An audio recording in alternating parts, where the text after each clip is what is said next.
दत्त जयंती निमित्त श्री स्वामी समर्थ महाराज येथील अक्कलकोट मंदिरामध्ये भक्तांची मोठ्या प्रमाणात गर्दी झाल्याचं पाहावयास मिळते. आपल्यासोबत काही भक्त आहेत, आपण त्यांच्याकडून जाणून घेऊया ते कशासाठी आले. तरी काय सांगाल तुम्ही, किती वर्ष झाले येतात आणि काय आपला अनुभव?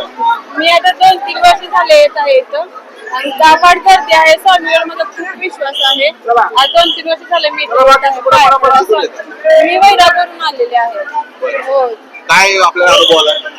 अनुभव मला जे मागितलं मी ते आतापर्यंत मला सगळं भेटत गेलेलं आहे. खूप भाविक आहेत, आपण त्यांच्यावरून जाणून घेऊया की काय सांगाल तुम्ही, किती वर्ष झाले येता आणि काय आपला अनुभव? मी जवळ 5 वर्ष झालं सलग पौर्णिमा करतोय मंदिरामध्ये. तर आजचा दिवस माझ्यासाठी खूप महत्वाचा आहे, कारण दत्त जयंती सुद्धा आहे. त्यामुळे लाखो भाविकांची तुम्हाला इथे गर्दी दिसणार आहे. मग आज दर्शन माझं झालेलं आहे, खूप छान अशा पद्धतीनं झालं दर्शन. श्री स्वामी समर्थ. आपल्यासोबत आणखी काही भक्त आहेत, आपण त्यांच्यावरून जाणून घेऊया.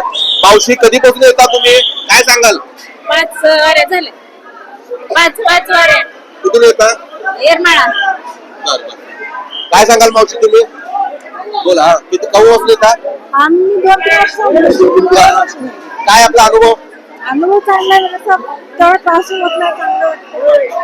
आपल्यासोबत आणखीन भक्त आहेत, काय सांगाल ताई, तुम्ही कुठून आलात? मी पुण्यातून आले. ओके. गेली 16 वर्ष येते मी. दत्त जयंती दिवशी अक्कलकोटचे स्वामीचे दर्शन घेऊन मग गाणगापूरला दर्शनाला जाते. कोण कोण येतात? सहपरिवार येतात? सहपरिवार तर येत नाही, तेवढ्या गर्दीमध्ये मी एकटी येते. किती वर्ष झाले येतात आपण? 16 वर्ष. तर मागील अनेक वर्षापासून भक्तगण जे आहेत ते स्वामी समर्थ महाराजांच्या दर्शनासाठी दत्त जयंती निमित्त दरवर्षी येत असतात. अशाच पद्धतीने आज अक्कलकोट शहरामध्ये लाखोंच्या संख्येने जे दत्त भक्त आहेत, श्री स्वामी समर्थ महाराज भक्त आहेत, ते स्वामीच्या दर्शनासाठी आल्याचं आपल्याला पाहावयास मिळत आहे. नवराष्ट्रासाठी विशाल भांगे, अक्कलकोट, सोलापूर.